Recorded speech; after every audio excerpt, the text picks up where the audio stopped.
Hello and welcome back to another episode of Chat Love Football. I'm your host, as always, Jerry.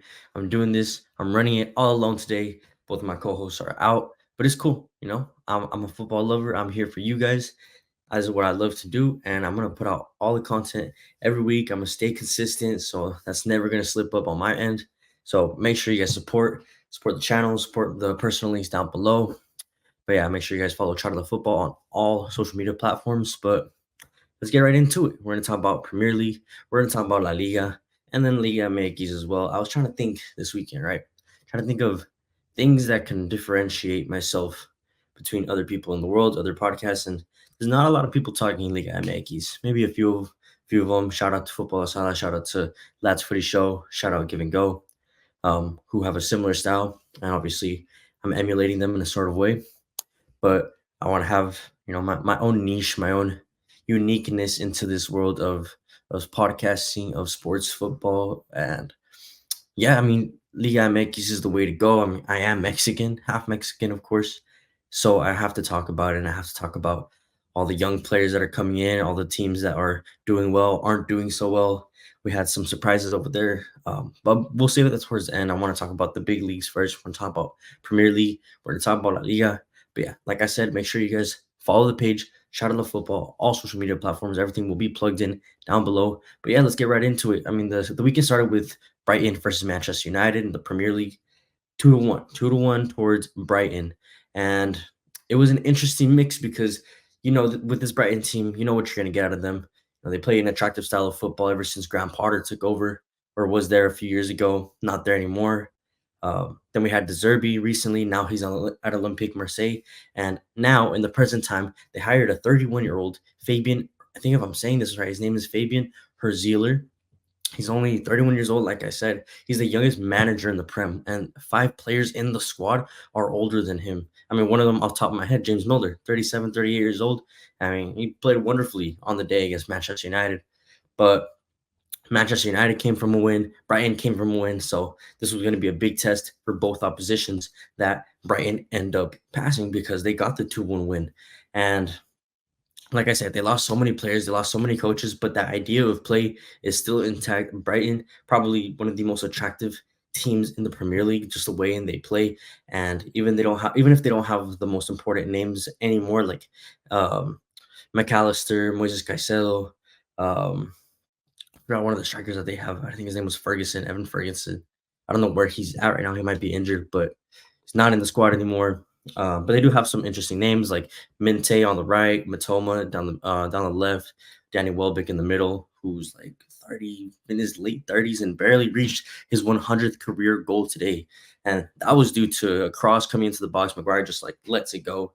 And this is the problem with Maguire, right? He's very inconsistent. And although he's seemed a lot better in the past, like towards the end of the season last year and starting this season so far, he's looked a lot more confident. This one probably might hurt him a little bit because he was at fault. He let the balls just go into the box, thinking I think that it was going to go out. Falls to Matoma on the left, who puts it back into the box, drives it nice and low into Danny Welbeck, who, like I said, he gets his 100th goal finally after so many years in the Prem. And it's just ironic, right, that he scores against Manchester United, the team that gave him his debut in the Premier League.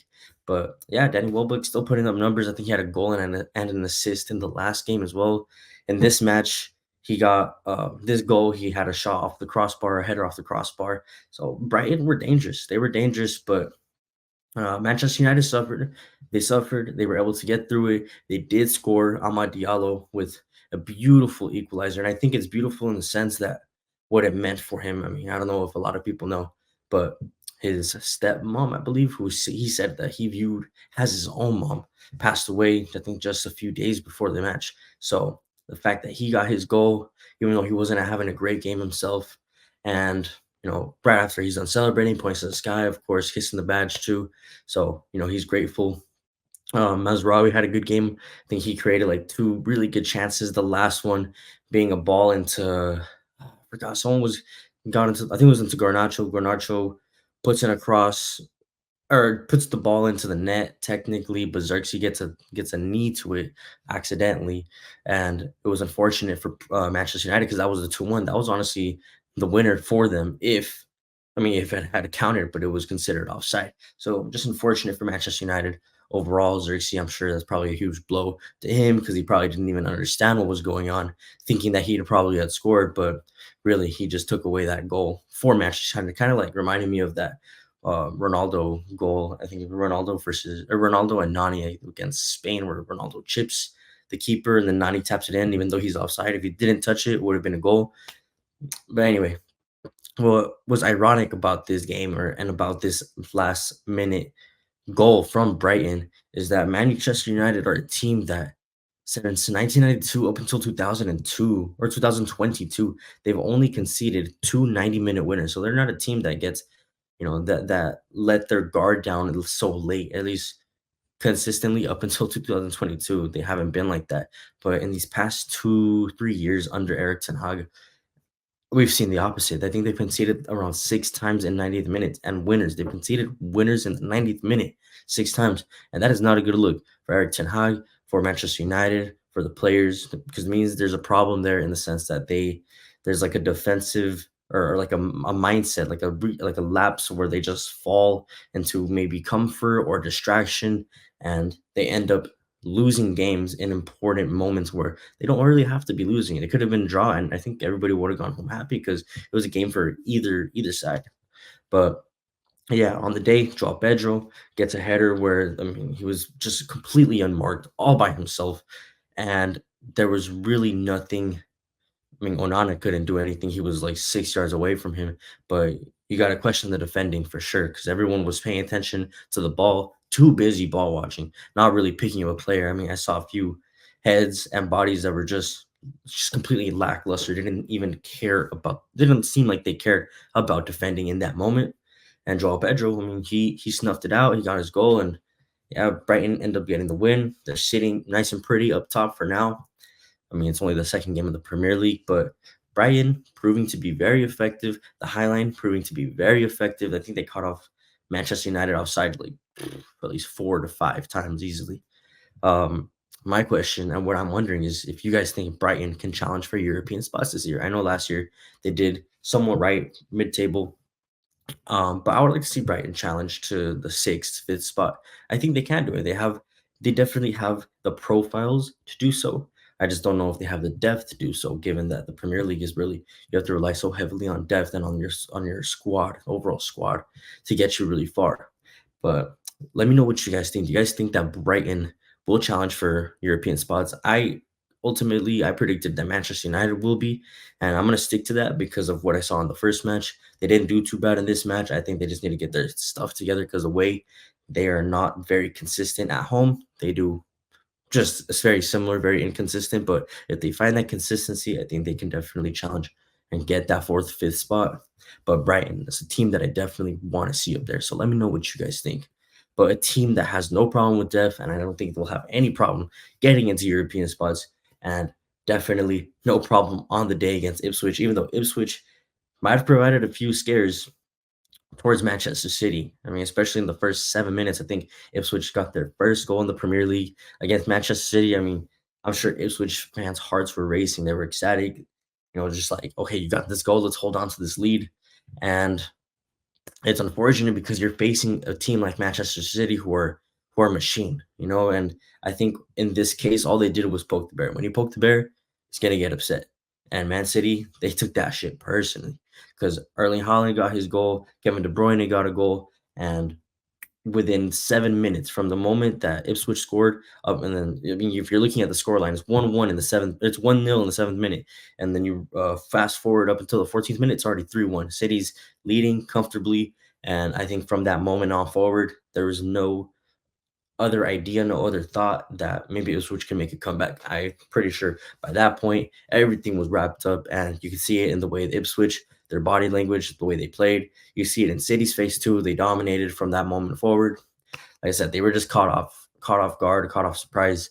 Sammy Schmodic got his goal in the 7th minute, sneaking it right under Emerson. But like I said, Erling Haaland, Man City, they took that personally.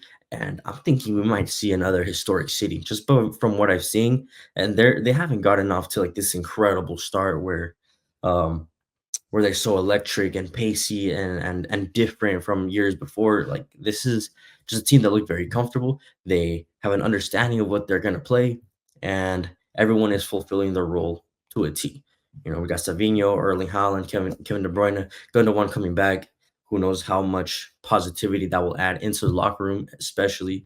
So I'm thinking we might see another record-breaking season, specifically for Manchester City and Erling Haaland. I think he could probably break his tally for most goals in a Premier League season, and I definitely agree and think that is possible. I'm looking at another 100-point season, given on how the other teams are performing as well. So at least something close to that. So I definitely see Manchester City putting up numbers that we did not see last year. Because last year, while Arsenal did give them a good fight, I think this is one that they're going to get a bigger fight from all the teams, not just Arsenal, but I think Liverpool will definitely. I think those, like I said, those are my top three. And in the last video, I said those are my top three to finish or to fight for first and second. So we'll see what happens, but I think it would definitely be a record-breaking season for them. Um, and Erling Haaland, I mean, we have to talk about him real quick because he is just prolific. He is lethal. He is deadly. He is inevitable. Like Thanos, he restores balance to this team, even though maybe you were thinking, oh shit, maybe Ipswich can maybe hold on to this lead, but no, Erling Haaland, like I said, he's inevitable. He's a monster up up front, and I mean, just the numbers that he's been putting up this season, the last season, the past few seasons with Manchester City, with Dortmund, with Salzburg, ever since he broke out into the scene, and you're starting to hear the name of Erling Haaland. Erling Haaland, who is this kid? Like, why is he putting up these numbers? I mean, you hear some of these numbers, and like, I'm just going to read some to you guys. Salzburg, he made 29 goals in 27 um, appearances, so over a goal a game. Really good ratio, obviously, for a striker. At Dortmund, when he got that transfer, 86 goals in 89 games played, extremely good ratio, and playing in a better league. And he had definitely taken a step forward in his career. And then he moved forward to Manchester City, and he's putting up something very similar: 94 goals in 101 games played, and he got his hat trick today. So everything is happy in Holland land right there. I mean, he's just performing perfectly. He doesn't need to have many touches to be, I mean, that prolific striker that we know that he can be. And I don't know, it's just insane to see. But yeah, definitely a record-breaking season for Erling Haaland if he keeps up this form that he is starting with, for sure. So City, they got their win 4-1 to Ipswich Town. Moving forward, Aston Villa versus Arsenal. Now, this game was special to me because there's this event here in Los Angeles. If you guys don't know, I'm a Los Angeles native. I live in the county of Los Angeles, and there's a lot of exciting stuff coming to the city. We got SoFi Stadium that's been recently built, I think, a few years back. We got the dome that got recently built for like the Clippers and for other events that they're having in LA, which is right next to the SoFi. And they just opened up this new center called the Cosm, which was insane, bro. Like, think of it like a 40x movie theater. If you guys don't know what 40x is, it's like it's like a movie theater, right? Or a sphere, like the sphere in Las Vegas. And you sit down and you get this like huge screen right in front of you, and it's kind of curved, right? So you feel like you are inside of whatever they're playing in front of you, whether it's a movie, a concert, an event. But this specifically is for events such as football games, soccer matches, fights, and I think they do other like fun activities like planetarium type things.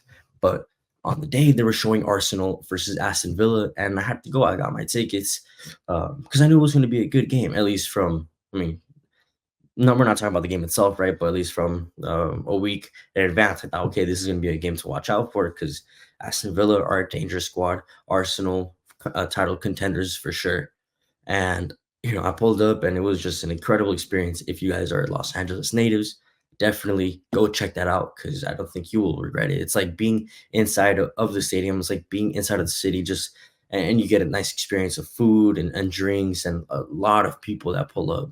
So on the day, that's what I ended up doing. And like I said, great experience. You guys should definitely check it out. Aston Villa, though, did surprise me. They didn't come out the way I expected them to. I don't know what I expected, at least against Arsenal, but they ended up in fourth place under Unai Emery. They performed exceptionally well. They had a good start to the season, getting an away win at West Ham.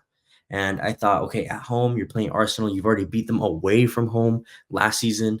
Now, in this season, you are, yeah, you're going to be facing a lot of challenges now with Champions League and other cup competitions and European competition.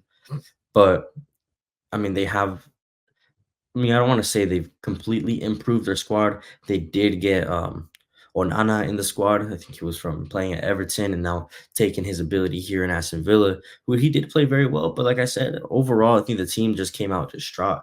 They came out almost unprepared because it was all Arsenal today from the first moment up until, I mean, honestly, the whole match. Aston Villa did have a few breakaways, but nothing really that stands out. There was like one good save from David Raya that I can think of where the ball hits the crossbar, it comes back out. And I think Ollie Watkins had actually had two opportunities to definitely make it a 2-0 game if he wanted to, but I don't know what happened. He just wasn't clinical today, and that's fine. He's still a young guy, right? But someone that was on his A game once it got into the second half. Arsenal weren't too impressive either. You got to say that. But Trossard, as we all know, starting for whatever reason, he doesn't have such a great impact as he does when he's coming off the bench. And he comes off the bench in the 65th minute, and he scores 2 minutes into just had come on, like into just having come on. He's already got his goal, and Arsenal are up 1-0. And you're just thinking, okay, yeah, it's pretty much reps. And that's what happened. Thomas Partey ends up getting his goal just 10 minutes after, and it's cruise control from there. It's just all Arsenal. There was really no fear from Arsenal, I guess, if you're an Arsenal fan. The Aston Villa were going to get a goal or even try to come back. I think it's just the way they controlled the game, the pace of the game, it was all in Arsenal's favor, which is, I guess, something that we've seen already before with Mikel Arteta with Arsenal, that they're very good at controlling matches, even if it's not in the most impressive attacking manner that we're kind of used to seeing from, like, Manchester City, Liverpool. Arsenal have their own positives and negatives, right? Like every team, but definitely they came out on top. David Raya came up big. I think defensively they look like they haven't skipped a beat. Last year we know defensively Arsenal were were clutch. They were clutch in the moments they needed to be. And again, this year we're seeing the same thing again, or this season we're seeing the same thing again. And one that I really wanted to applaud is William Saliba, as everyone knows and loves to call him a Rolls Royce defender. I remember he made this specific tackle. I forgot on who, but he made a really important tackle, a player who was one-on-one. I think it might have been Morgan Rogers. I'm not sure though. And as he's about to shoot, puts his leg in and celebrates like it was a goal. It might have been him or it might have been Gabriel, but both defenders, they're at top of the line. They were world class defenders.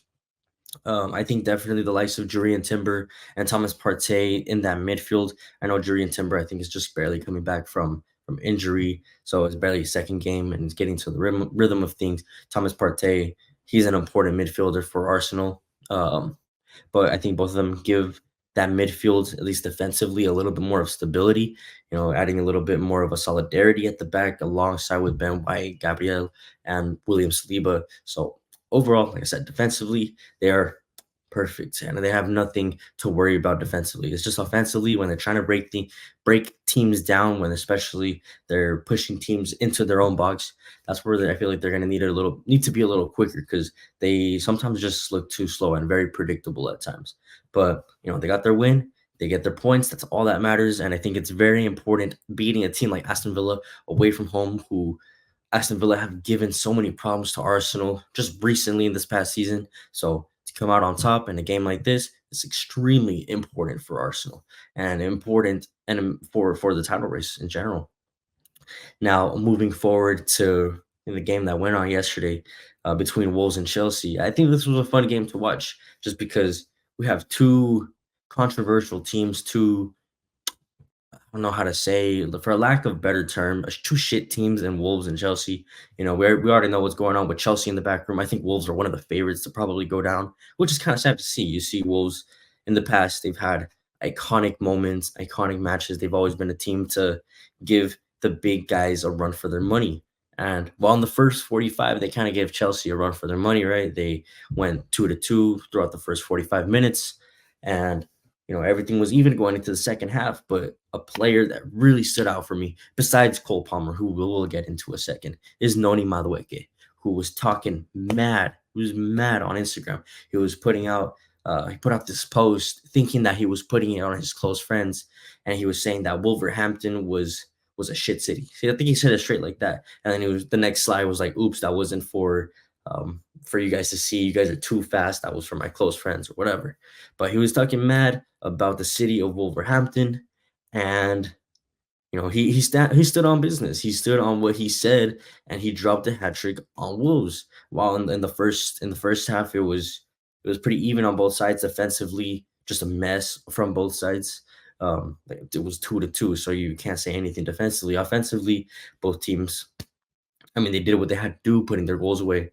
But that second half was just insane from a Chelsea standpoint because Noni Madueke, like I said, the day before he was talking mad shit about Wolverhampton, about the city, and he stood on what he said, and he drops a hat trick on them. Cole Palmer with another masterclass. He had a hat trick of assists. He got his goal. I mean, that goal was just a stroke of art, a stroke of brilliance, just chipping it over the goalkeeper on the first touch. I mean, there's nothing more I can say about that. Cole Palmer, he's class. There's a reason he was voted PFA Player of the Year. There's a reason why he had that on his home screen for so long. I mean, even though he might have done it on purpose, who cares? He had one goal in mind. He got that. Now I'm pretty sure he has a different goal in mind, is take at least this Chelsea team to fight for top four and get into those Champions League levels. I mean, who are Chelsea to be playing in the Europa Conference League against Servette? I don't even know how to pronounce their name. Like, Chelsea is known as a big club in England, a big club in London. They have to be fighting for top four every single year, every single year. And I mean, this performance might give them that boost of confidence that they need. I understand it's just against Wolves. Who they're just a different case. Like I said, the defensively they're a mess, and they showed that. They showed it in the last match. I think they lost recently too, but I mean they got 8 goals. They've conceded 8 goals in just 2 matches, bro. It's just overall it's just a tragedy. The tragedy of Wolves begins now, and it's been going on like this I think since last season. And I mean, like I said earlier, there was moments with this Wolves team where they've always given the big six a run for their money. They were always taking points from the big guys, and now it's like anyone can take points from them. So it's unfortunate for Wolves. I mean, throwing it back to those times where Adama Traore was there, Raul Jimenez before injury, where they were just like this lethal duo. Diego Jota, who also was coming up from there. I mean, you had iconic players from the Premier League who had gone through this Wolves team, and they were guys that were taking points off of the big guys. And now there's just their downfall is just it's sad to see, man, honestly.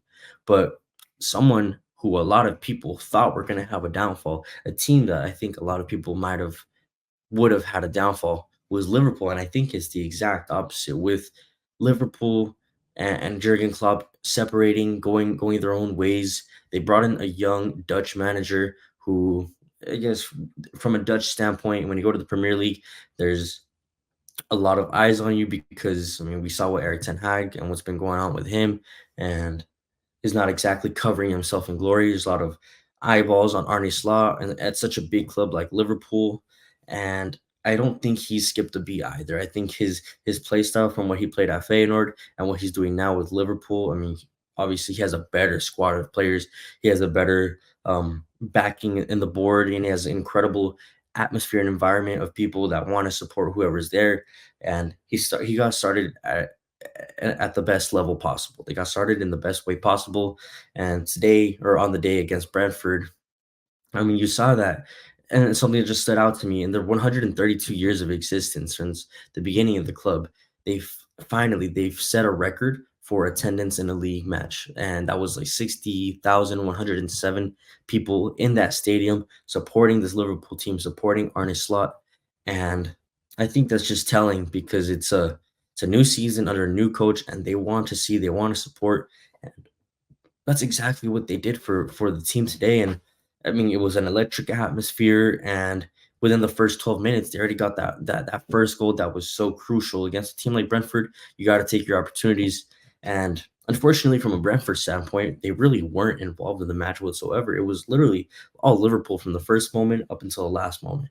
And in a game that ended 2-0 for Liverpool, they put them to bed real quick, especially like I said, that first goal was clutch coming off of a counterattack between Diogo Jota and Luis Diaz, who I think he just looks impeccable. I think he's coming in incredible form. We know how he performed at the Copa America. I mean, he got to the final of the Copa America place playing against Argentina, and he was definitely a key player in that Colombia team.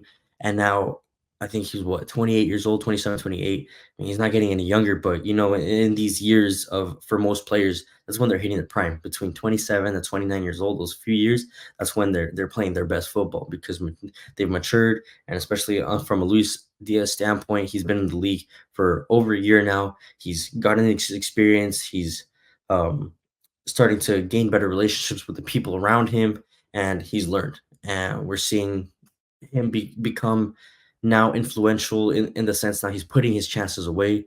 And I hope he keeps that rhythm up for the sake of him as a player, because I think he's probably one of the best left wingers in the weekend in the league.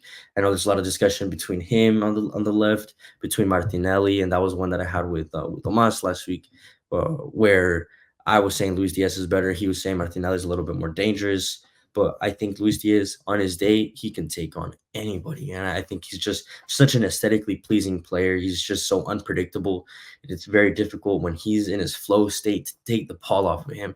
So definitely he's a player to look out for. Diogo Jota, who's now going to be back. He's injury free. He's finding his rhythm once again. That Diogo Jota that we not from last season, from the season before, that was putting in goals. He got his goal today. No, actually, he got an assist today. Mo Salah, who we all know is the best right winger, probably one of the best players in Prem history, he got his goal, and he's coming on and starting the league in the manner that he should be. So, like I said, under Arne Slot, they haven't skipped a beat. It's like they found a new fresh breath of air. Like they're doing perfect. So I wouldn't change anything. And from a Brentford standpoint, I mean, I just feel bad for them because I mean they've had an exciting few seasons, and they are like the new Wolves, right? In the sense that they are the team that will take points away from the big guys. But today they were just completely neutralized. Liverpool are definitely a team to look out for. Like I said, I predicted them to be top two, and I think that will happen. I think they will get top two. So far, my prediction's on pace. So I'm gonna take that. I'm gonna hold that, and hopefully I can win the bet at the end of the season. But that kind of wraps up the Prem talk for now. Let's go into La Liga, where I mean, really, I'm going to talk about the three big guys: Barcelona, and Real Madrid, and Athletic Club. Well, we'll start with Barcelona because they played first. They played Saturday morning, nice and early, versus Athletic Bilbao, and this was an iconic match for just a few reasons. I think the main reason is the storylines that were in place for this match. I mean, we all know Gundogan left kind of forced out for Olmo to try to find his space within this team. Olmo, even though he was on the provisionary list to be in the team, to be playing today, up until the very last moment. I mean, they were waiting for that. They were waiting for that, and it just never came. So he had to watch the game from the stands. So you got to feel for the guy. Obviously, he wants to play his football, but I don't think there's really any worry on his end. I know it's just a matter of time up until they register Olmo, and so you got to feel you. That's one storyline. Then there's also the Nico Williams. He's coming to the Montjuic, playing against Barcelona, a team that I'm pretty sure he would have loved to be playing in and wearing that jersey by now. But I mean, like I already mentioned, Barcelona is a mess. So it's unfortunate for Nico Williams, but it's just the reality of Barcelona right now. Hansi Flick, though, I think what he's done with this team, he's really taken them to a different level. I mean, and what I like about Hansi Flick and his hand and his influence on this team is that he doesn't need, 4, 5, 6 of his starters that are currently out. I mean, we're talking about the likes of Frankie de Jong, Gavi, Ronald Araujo, Ansu Fati. I mean, all players that can easily be starting if they wanted to.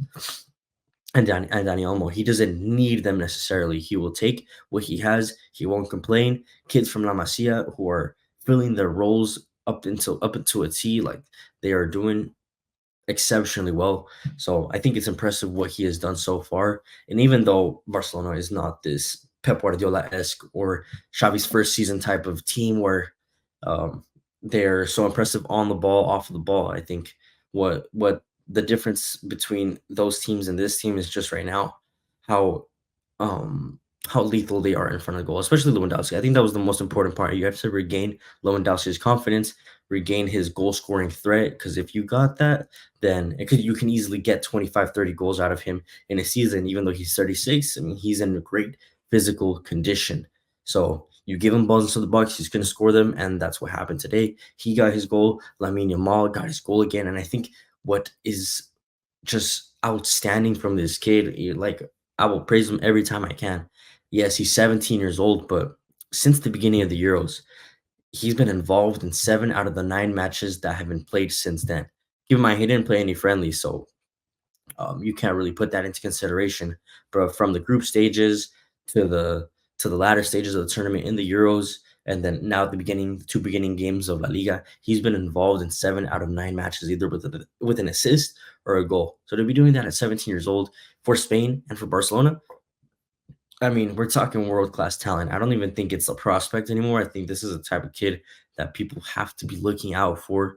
They have to, you have to play your team around him, and you have to, allow him the fruit to really take off, because he can do so. He can be the next big thing. So Barcelona really got to take care of him, protect his minutes, protect his body, because this kid is important for the team, for Spain, for their future. Another kid that I've praised so many times in the past already, Kubarsi. We all know his defensive abilities, the capabilities that he has, at the back. His technical abilities too are unmatched to any defender, any Spanish young defender in the league. I think even Ernesto Valverde said in his press conference that they wanted to press Barcelona, they wanted to win the ball back in higher positions, but they can't because Kubarsi, he doesn't miss a place a pass. And even though he did have a mistake, he did commit the penalty in the 1-to-1. I mean, after that mistake, he fixed himself up. And I mean, what happens with most defenders is when you're on a yellow card, because he did get a yellow card after the foul. And the same thing happened in the last match. He got a yellow card. When you get your coach will give a few more minutes, depending on what it is, and he'll take you because you're all going to run the risk of that second, and then your your your 10 men. But the thing about this Cuba is that he tells, and the second half, I mean, there was just it was all Barcelona. Honestly, they neutralized this attack of Iñaki Williams, of Nico Williams, Sunset to nothing. They really had no clear chance besides the penalty. So it's good from a Barcelona standpoint, bad and worried if you're Athletic Bilbao, because I mean, you have this season to really do something with these incredible group of players, especially with Nico Williams, where you have to give them something to stay for, because if not, specifically Nico Williams, if he's not playing Champions League ball next year, if he's not fighting for a league, why would you want to stay there? Besides the fact that you're playing with your brother, which is nice, I guess. But as a player, you want to play in the best competitions. You want all eyes on you, and you want to make money, and you want to win titles. So for Nico Williams, I mean, I only have one question. Where did you go? Where did you go? Because I'm sure if we were to look right now throughout the field, I mean, he wasn't present really anywhere because, bro, he got locked up by Jules Koundé. If we emptied Jules Koundé's pockets right now, he would be in there. Nico Williams is probably hiding in there right now. And I'm sorry, not to be disrespectful to Nico, but I mean, Jules Koundé, he's a monster at the back. We all know his defensive capability.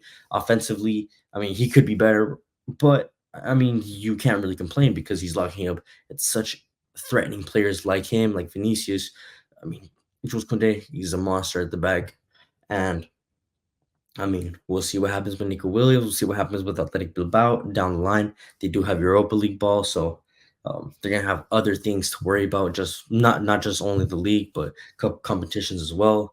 Europa League as well, and they have to be challenging on all fronts if they want their important players to stay. And I'm looking at you, Nico Williams, because you got to be playing for the very best in the very best competitions. So, but overall, Lewandowski, good for him. He got his goal, the winning goal, which is important for him because he needs his confidence, his ego to be up here to really make an impact in this team. And I think that partnership of him and Hansi Flick running back the years, I think it's perfect for him because he's looking like his Bayern Munich version. He's looking like his goal scoring self. So it's good for Lewandowski. It's good for Barcelona Athletic Club.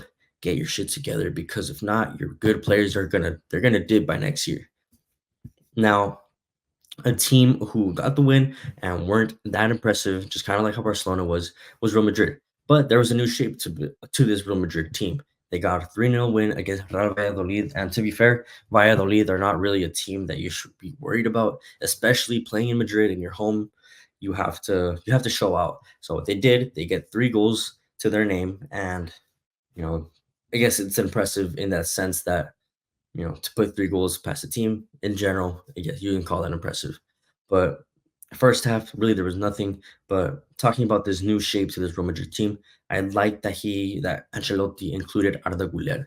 Arda Güler, he at the Euros, we saw how important he is for Turkey. While he didn't get the start, I think in the first 2 matches, coming off the bench, he's very influential. He gets the start today, and I think he provides at least, I guess, what Ancelotti was trying to do is provide a little bit more balance in the midfield. Chouameni and Valverde with less, um, with less of an ability to go forward. I guess more trying to be more like stabilizing in the midfield. Let Arda Güler create if he could, because we already know the top three, they don't need anybody to create. They can do it themselves.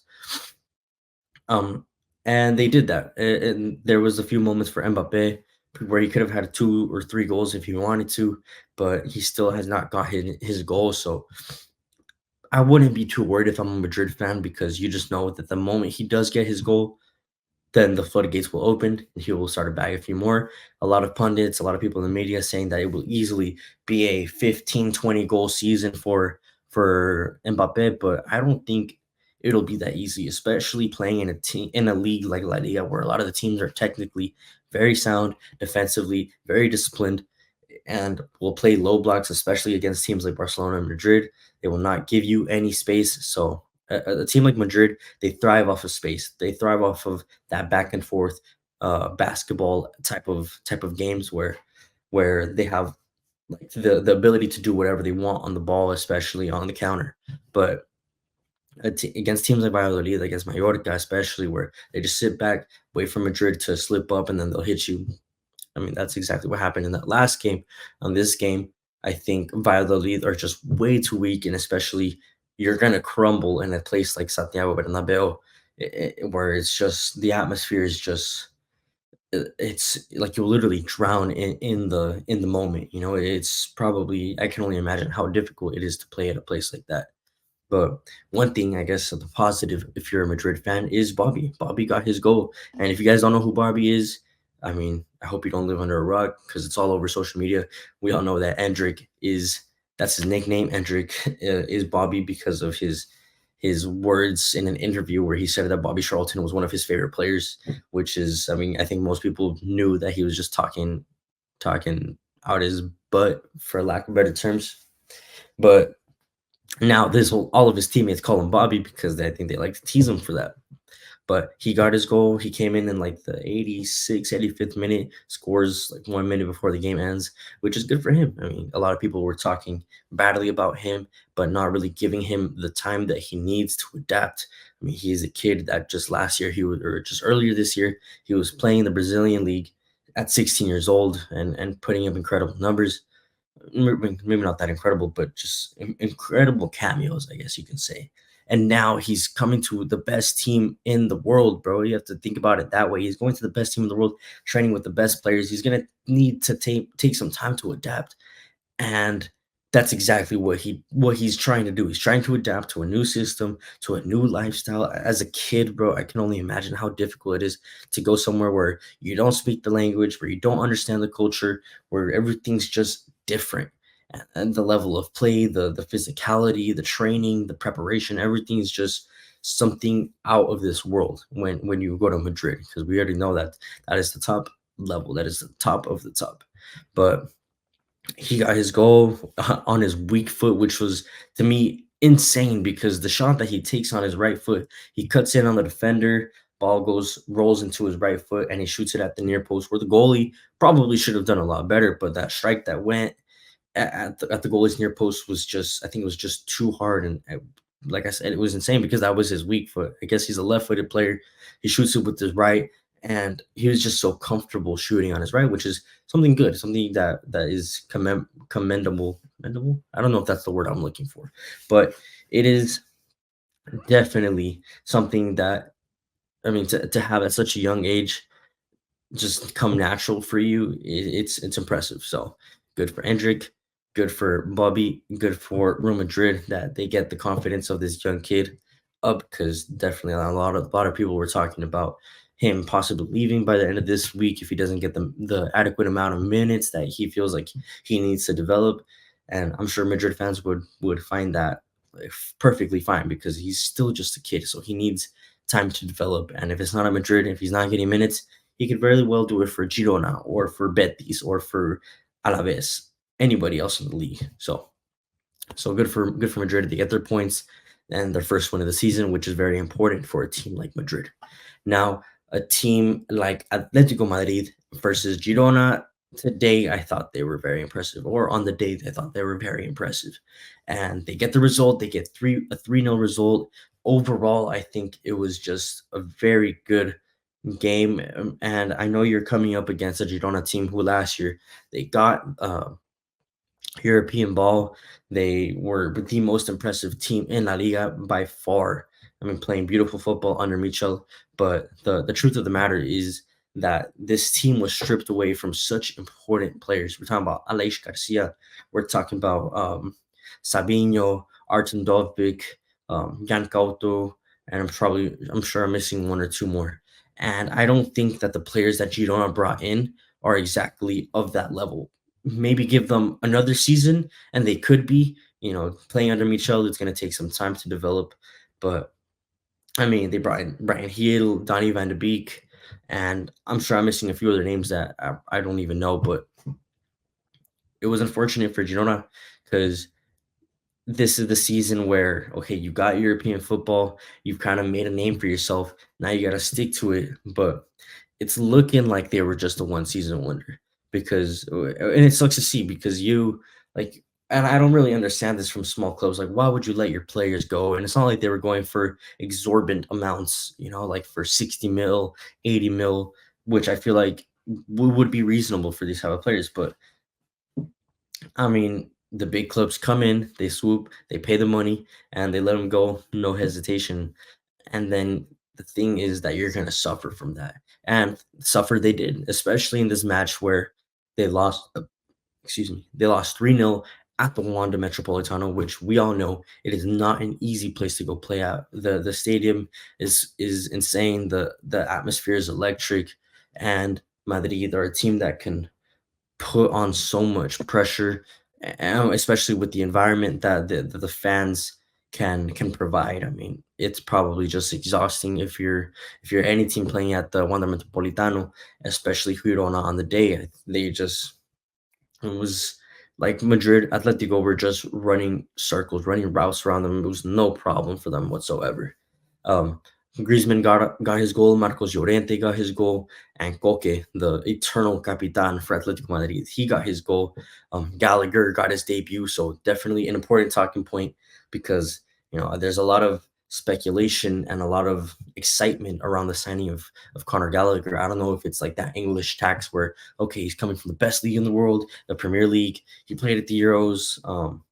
Madrid have an Englishman who impacted the team in such a crazy manner. Maybe Conor Gallagher can do the same. But the thing about Conor Gallagher, he's not a goal scoring threat or an offensive threat the same way that Bellingham is. He won't win you a match, but he has that dog in him, and that's why they're coming up with this new nickname for him, El Pitbull.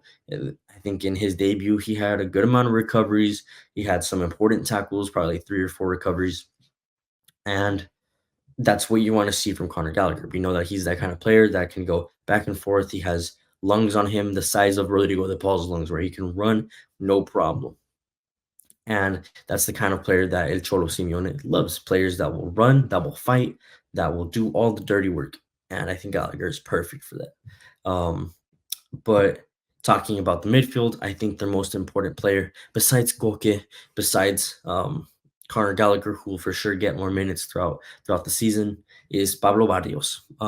This kid, he's exceptional. Last year, he was breaking in. He had an okay season, but so far from what I've seen from him, I think he was my man of the match. He was my player. One moment specifically that sticks out was when he's 1v1 with Brian Hill, and I think he lays the ball into Marcos Llorente, who then crosses the ball into Koke, and Koke gets his goal for the 3-0 and seals the deal pretty much. But I think that fight that this kid has, like I said, that's the kind of player that El Cholo Simeone needs and wants for his team. But to do it at a young age, like he's doing, and also to be technically sound. I think he was at the Olympics too, and he was an important player for Spain there. So definitely one to look out for moving deeper into the season, because I mean the youth are everything for any team in Europe. You got to take care of your players, right? So definitely look out for Pablo Barrios, and I think he'll probably be one of the most, if not the most important player for Atleti this season. Keep him fit, keep him keep him healthy, and he can probably provide wonders for you moving forward. Can they challenge for first? I'm not sure. I only say that because I mean they're the forward. I guess you can call it a dilemma, right? Where you have two forwards that you can play, but you don't know which one. Sorloth and Julian Alvarez. I prefer right now, based off of goal scoring form, I prefer Sorloth over Julian Alvarez. Today, Julian Alvarez got the start, but undeservedly, because Sorloth scored in the last game, and preseason he was scoring goals. I think it might damage his confidence a little bit if he's not starting, even though he knows he's been putting up good numbers for the team so far. Julian Alvarez, it's the marquee signing for Atletico Madrid. He has to be playing at some point. But I mean, I would understandably so on Julian Alvarez's part, it would be frustrating to go from one team where he's basically under a Norwegian prolific striker like Erling Haaland, just to be in the same role under Sorloth, where he's another Norwegian putting up good numbers in La Liga, and he still cannot play. Where Julian Alvarez cannot play in the important matches. So I don't know. They're gonna have to figure something out if they. I mean, I know it's a long season, but if they want to contend for first and definitely beat Madrid to the title, because that's the main goal, because everybody thinks that Madrid will probably win the title. Atletico had to get their shit together in that sense. But overall, a very good win, and there's no complaints on my part in that sense. They needed to get their win, and they did so. Now, to kind of wrap things up, let's take a trip to Mexico. Let's go to Liga MX. Let's go to the border. We're going to start with one of the big matches of Friday. So Tijuana played against Monterrey, and this was a game that I was specifically looking out for, because what Juan Carlos Osorio has done to this Tijuana team, who were really suffering towards the end of last year under Miguel Herrera. Um, Now again, under Juan Carlos Osorio, they found like this new this new breath. They found a coach that is, I don't want to say better. I don't want to compare them as coaches, but has definitely provided something different to this Tijuana team. And what I love about Juan Carlos Osorio and what he's done so far is that he's introduced many young Mexican players into the team. I think he's debuted and played in just this game alone. I think he played like 5 players that are under 24 years of age that started. So honestly, you have to you have to applaud him for that. And on Monterrey's side, we all know that they're one of the most expensive teams in the league. They're a team that everybody has to look out for because of the name, because of the importance in Mexico, and because of the money that they spent on the squad.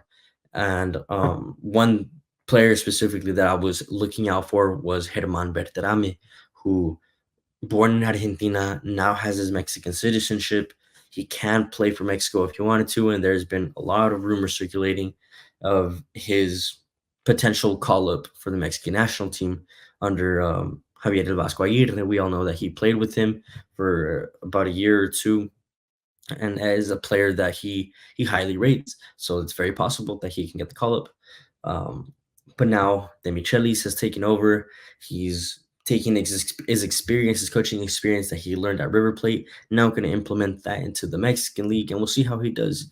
But it was an interesting matchup. Demichelis coming into the league, first game of the league versus Juan Carlos Osorio.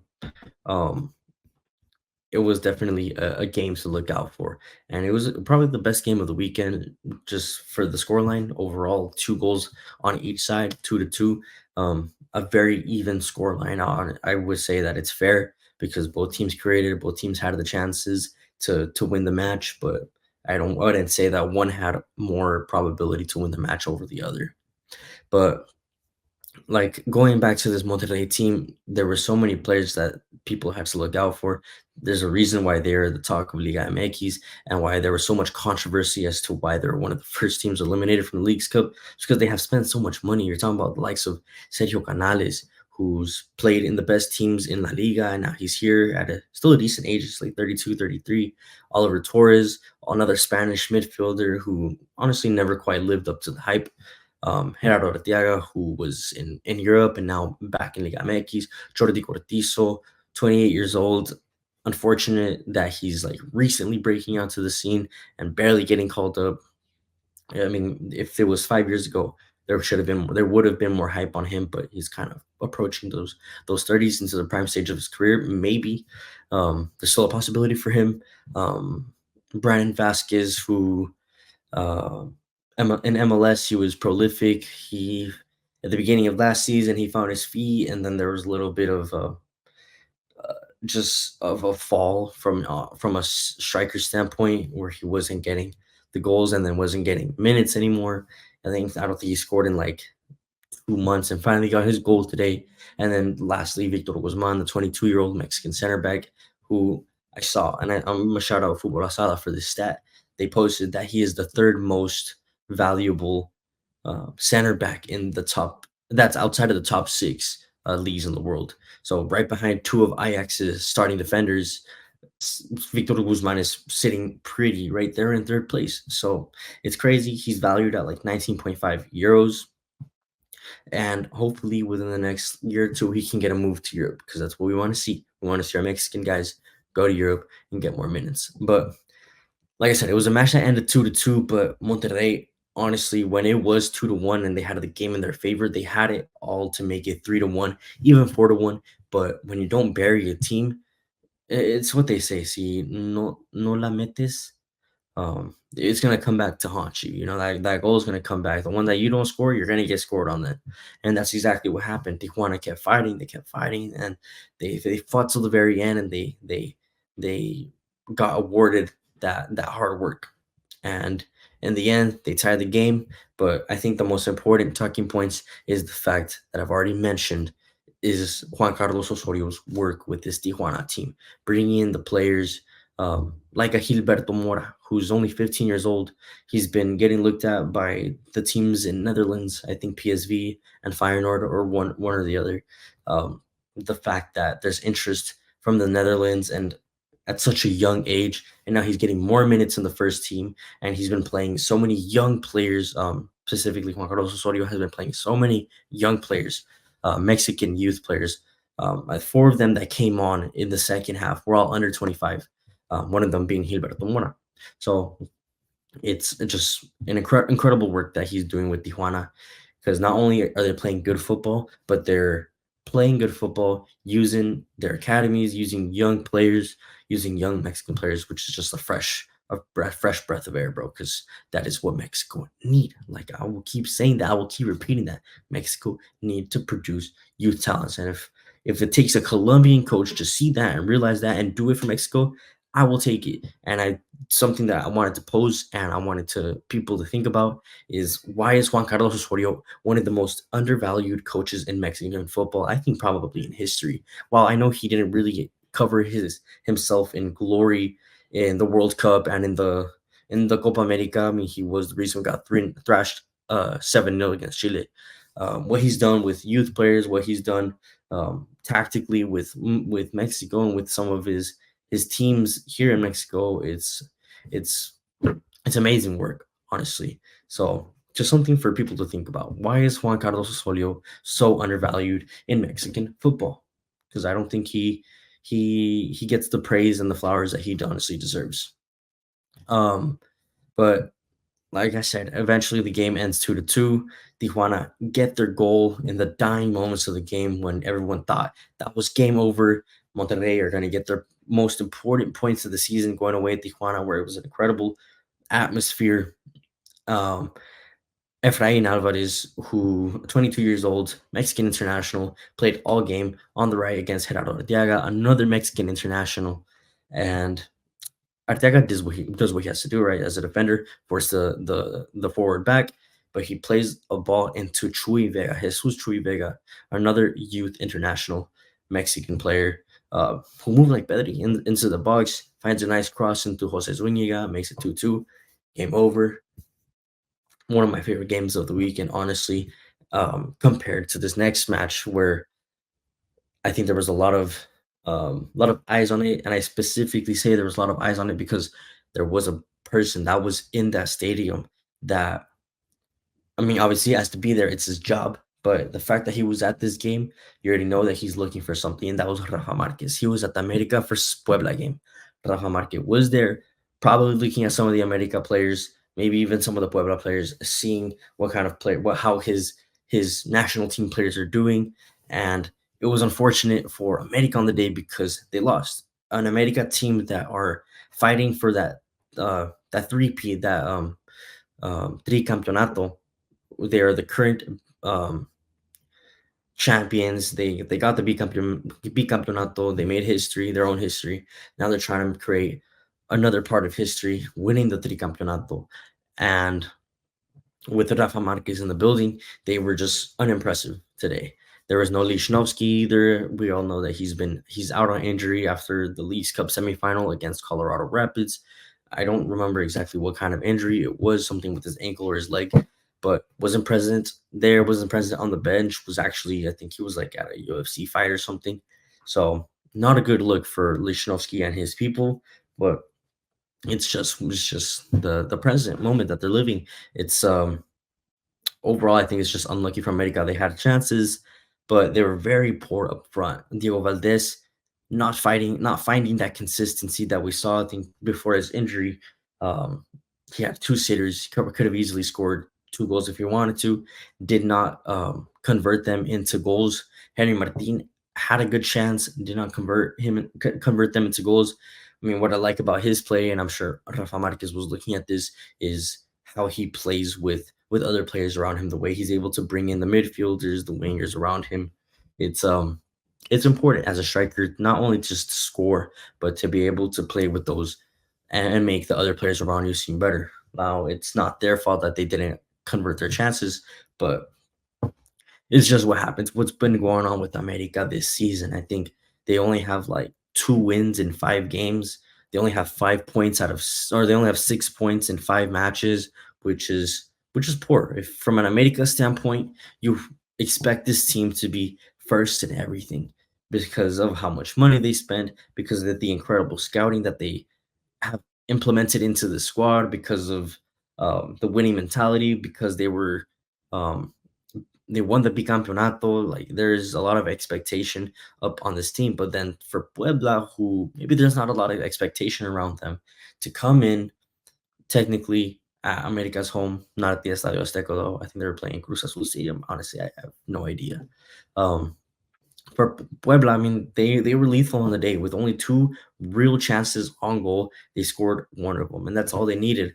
And Raul Castillo, 23-year-old Mexican, he gets his goal against America, and it's important for Puebla. They get their 3 points, but unfortunate for America because, like I said, there were so many eyes, and specifically the eyes of the assistant coach, Rafa Marquez.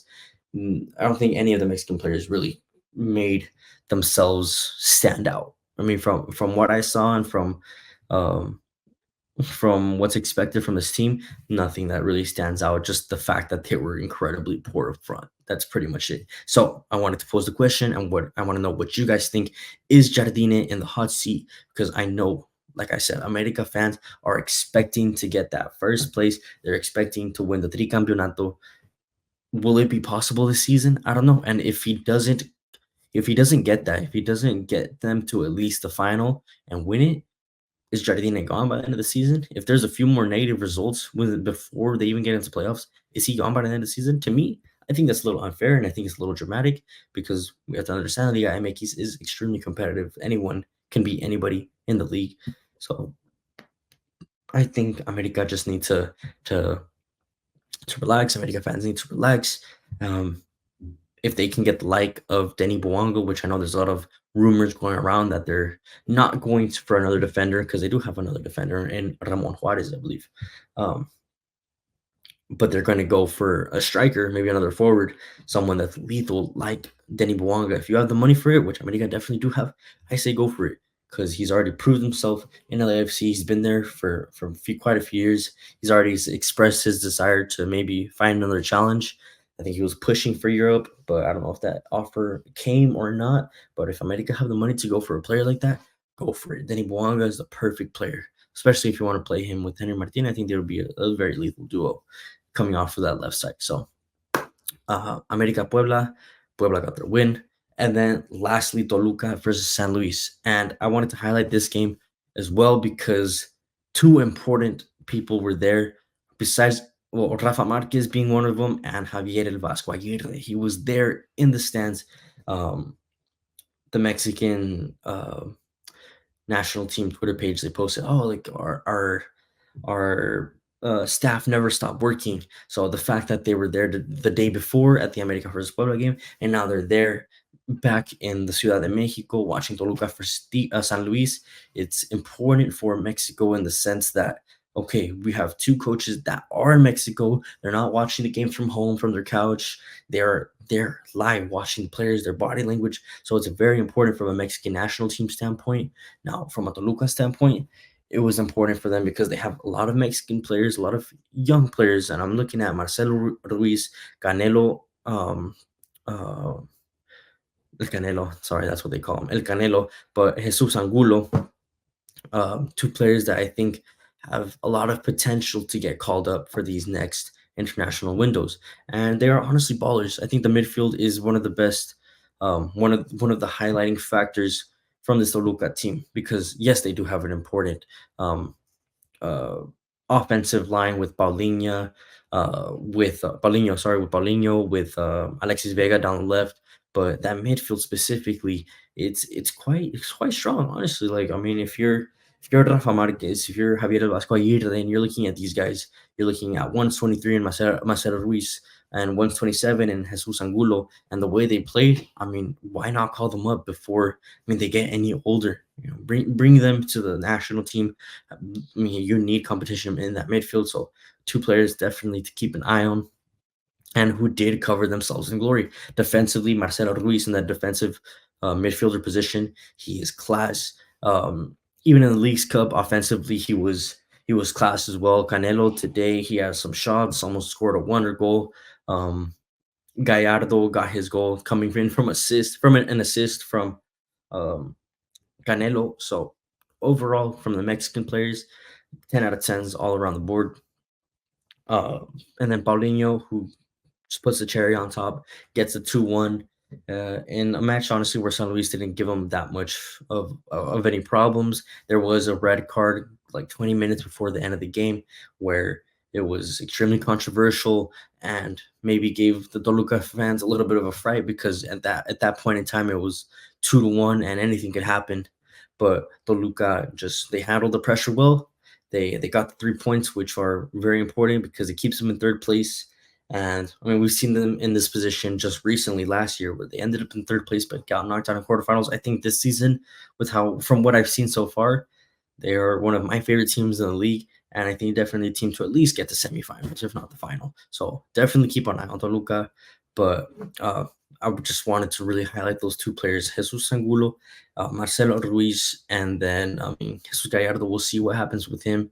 I mean, he's had his time in the Mexican national team, wasn't very impactful. I do think that he's one of the best left backs in the league, but there has to be better. Out there in Europe specifically, there's a few players that we can talk about, but I'll save that for a different video. Um, Gerardo, who also had a good game against Tijuana. So I don't know. I mean, anything can happen for these um, Mexican, Mexican guys. But overall, thank you guys for listening. I hope I didn't go too long, and I hope you stuck with me throughout the whole way. If you did, please make sure to like, follow, subscribe, all that good stuff. Support your small creators because together we're gonna make it big. And let me know if you guys like these kind of videos where I'm doing it solo. If you want me to bring someone on, let me know. I try to put in the best work as possible. I got my notes here. I try to really have a good understanding of what I'm going to talk about beforehand because I don't want to just go in acting like I know everything. I have to do my research and whatnot. So let me know what you guys think of the setup of what I'm trying to do. If you guys like Liga MX, if you want to hear from another league, if you want me to just stick to Liga MX or Premier League or La Liga, just let me know what you guys want. And keep a lookout for another video because one of the things that I'm trying to do is specifically talk about Mexican players. Like I said earlier in the video, I am Mexican, so I want to highlight the Mexican players that are doing good in Europe, that are doing good in the local league. So that is definitely going to be a video to look out for. Possibly tomorrow. I'll try to upload that for tomorrow. We're going to look at players that are abroad and the players that are in the league, just the ones to look out for rumbo al 2026 and to 2030 as well. So let me know what you guys think of the video. Please follow, subscribe, support your small creators because we're going to make it big. And I'll see you guys on the next one. Thank you.